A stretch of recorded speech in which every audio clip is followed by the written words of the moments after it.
வாக்காளர்களுக்கு பணம் கொடுப்பதாக கூறி சுயேட்சை வேட்பாளர் மாவட்ட ஆட்சியர் அலுவலகத்தில் தர்ணாவில் ஈடுபட்டதால் பரபரப்பு நிலவியது.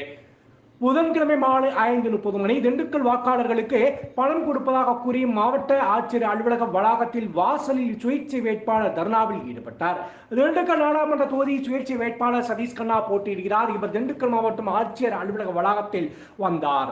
அவருடன் இந்து எழுச்சி பேரவை மாநில தலைவர் சந்தோஷ்குமார், செயலாளர் ஞானசேகரன், அமைப்பாளர் பிரபு உள்ளிட்டோர் வந்தனர். திண்டுக்கல் மாவட்ட ஆட்சியர் அலுவலகம் வாசலில் வேட்பாளர் உட்பட அனைவரும் அமர்ந்து தர்ணா போராட்டத்தில் ஈடுபட்டனர். இதனையடுத்து அதிகாரிகள் மற்றும் போலீசார் விரைந்து வந்து பேச்சுவார்த்தை நடத்தினர். அப்போது திண்டுக்கல் ஆரம் காலனி, கோவிந்தாபுரம், பிள்ளையார்பாளையம் போன்ற பகுதிகளில் அரசியல் கட்சிகள் சார்பில் வாக்காளர்களுக்கு பண பட்டுவாடா செய்யப்படுகிறது. பண பட்டுவாடா குறித்து தேர்தல் அதிகாரிகளிடம் நேரில் புகார் செய்தால் ஆன்லைனில் புகார் செய்யும்படி கூறியதாக குற்றம் சாட்டினார்.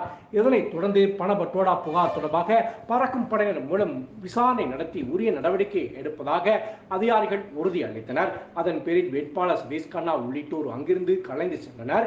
வெள்ளிக்கிழமை வாக்குப்பதிவு நடைபெற இருக்கும் நிலையில் வாக்காளர்களுக்கு பணம் கொடுப்பதாக கூறி சுயேட்சை வேட்பாளர் தர்ணாவில் ஈடுபட்டதாக அப்போதையில் பெரும் பரபரப்பு நிலவியது. பணப்பட்டுவாடா செய்யும் அரசியல்வாதிகளை கைது செய், படுகொலை செய்யாதே, ஜனநாயகத்தை படுகொலை செய்யாதே.